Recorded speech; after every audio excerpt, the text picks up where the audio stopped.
जय मसीह की दोस्तों, आराधना संदेश चैनल पे एक बार हम फिर हृदय से आपका स्वागत करते हैं। और आज हम फिर एक नया विषय लेके आपके साथ हैं। बड़ा महत्वपूर्ण विषय है। वो है कि हम लॉकडाउन की स्थिति में घर में रहते हुए क्या करें। आज हमारा देश वरन संपूर्ण विश्व लॉकडाउन की स्थिति में है, क्योंकि हम एक गंभीर बीमारी कोविड-19 से मुकाबला कर रहे हैं, उसका सामना कर रहे हैं। और हम देखते हैं कि जब हम लोग घरों में हैं, परिवारों के साथ हैं, बहुत से परिवार बड़े आनंदित हैं और बड़े बड़े अच्छे अच्छे व्यंजनों को घर में बना रहे हैं। जिन चीज़ों को होटल में जाके नहीं खा सकते, उन्हें घर में बना के उसका पूरा आनंद ले रहे हैं। बहुत अच्छी बात है कि बड़े अच्छे अच्छे व्यंजन बना रहे हैं। परमेश्वर ने हम सबको ऐसी ऐसी आशीषें दी हैं। लेकिन इनके साथ साथ भी हमें क्या करना है, पवित्र शास्त्र के माध्यम से हम सीखेंगे। सबसे पहला काम, हमें धन्यवाद देना है, क्योंकि हम जिस परिस्थिति में हैं, शायद कोई और ऐसी परिस्थिति में ना हो कि धन्यवाद दे सकता है, लेकिन हमें धन्यवाद जरूर देना है। क्योंकि दाऊद भजन 103 और उसके दूसरे वचन में कहता है, हे मेरे मन यहोवा को धन्य कह और उसके किसी उपकार को ना भूलना। हमारे जीवन में परमेश्वर ने बहुत बड़े बड़े उपकार किए हैं, इसलिए हमें निरंतर परमेश्वर को धन्यवाद देना है। कुलूसियों का 4 अध्याय 2 वचन में लिखा है, प्रार्थना में लगे रहो और धन्यवाद के साथ उसमें जागृत रहो। ये समय है कि हम घरों में रहते हुए जागृत रहें और निरंतर परमेश्वर को धन्यवाद देते रहें। दूसरी बात जो हमें घर में रहते हुए करनी है, वो है सभी लोगों के लिए प्रार्थना करना। हम लोग घर में रहते हुए प्रार्थना करते हैं, अपने परिवार के, अपनी कलीसिया के लोगों के लिए, अपने पासवानों के लिए प्रार्थना करते हैं। वचन कहता है कि सबके लिए प्रार्थना करो, क्योंकि आज पूरे संसार को प्रार्थनाओं की जरूरत है। याकूब की पत्री 5वां अध्याय 16वां वचन इस प्रकार लिखा है, इसलिए तुम आपस में एक दूसरे के सामने अपने अपने पापों को मान लो और एक दूसरे के लिए प्रार्थना करो, जिससे चंगे हो जाओ। आज संसार भर के अंदर लाखों लोग एक कोरोना वायरस से फैली हुई बीमारी से पीड़ित हैं। आज आवश्यकता है चंगाई की। हम सभी के लिए प्रार्थना करें। 1 तीमुथियुस 2 अध्याय और पहले वचन में लिखा है, आज मैं सबसे पहले यह आग्रह करता हूं कि विनती और प्रार्थना और निवेदन और धन्यवाद सब मनुष्यों के लिए किए जाएं। प्रार्थना और विनती सब लोगों के लिए करना है, हर मनुष्य के लिए करना है। और जिन लोगों ने चंगाई पाई है, जिन लोगों ने अपने जीवन में सफलताएं पाई हैं, हमें उनके लिए धन्यवाद देना है।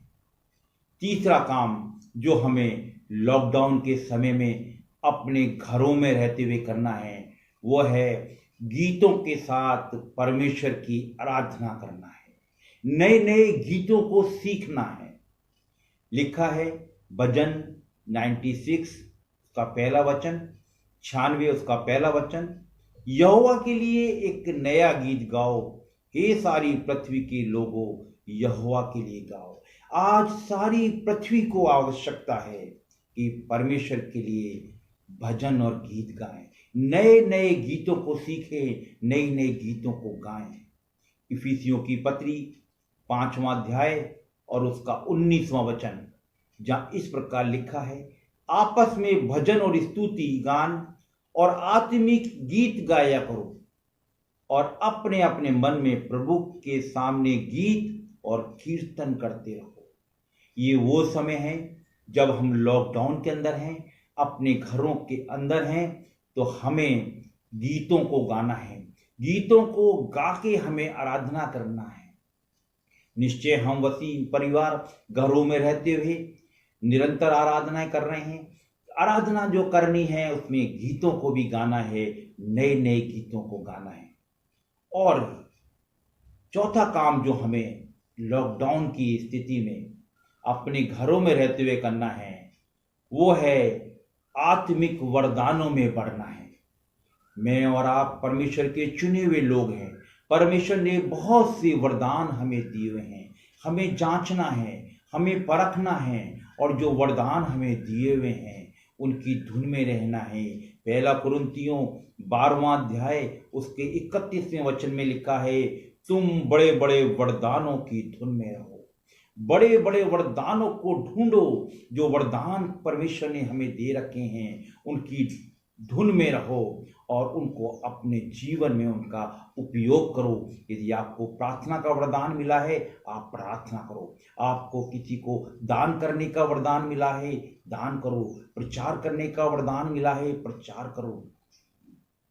दूसरा तीमुथियुस 1 अध्याय 6 वचन लिखा है, तू परमेश्वर के उस वरदान को जो तुझे मिला है चमका दे। जो वरदान हमें मिले हैं उन्हें हमें और निखारना है और ज़्यादा अच्छी तरीके से करना है कि वो वरदान हमारे और भी उज्जवल हो जाएं, जिससे बहुत से और लोग उसका लाभ उठा सकें। और हमें क्या करना है, जो कि 5वीं बात है, वो है हमें घरों में रहते हुए हमें परमेश्वर के वचन की खोज करनी है, वचन के ज्ञान की खोज करनी है, हमें यहोवा की खोज करनी है। बहुत जरूरी है इस समय में जब हम घरों में बंद हैं, लॉकडाउन हैं, हम ये बहुत अच्छा समय खुदा ने हमें दिया है कि हम परमेश्वर के वचन की खोज करें।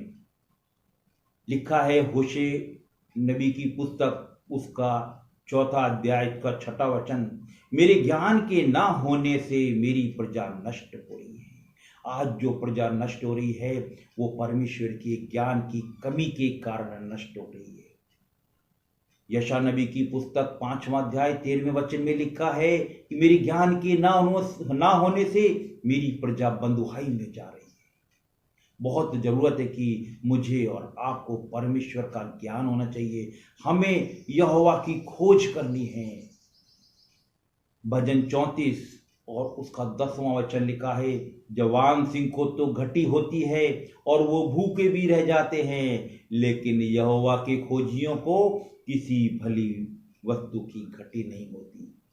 निश्चय है हमें यहोवा के वचन की खोज करनी है, हमें खोज में लगे रहना है।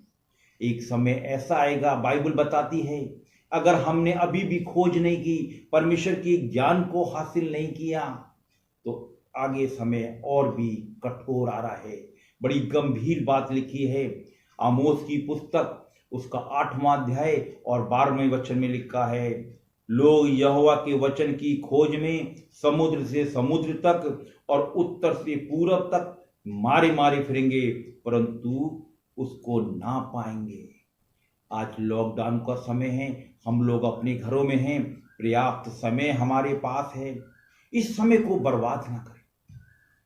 आज वचन के माध्यम से हमने सीखा, लॉकडाउन के स्थिति में जब हम घरों में हैं तो हमें कुछ बातों का ध्यान रखना है, जो बातें हमें घरों में रहते हुए करनी है। सबसे पहला, हमें परमेश्वर को धन्यवाद देना है।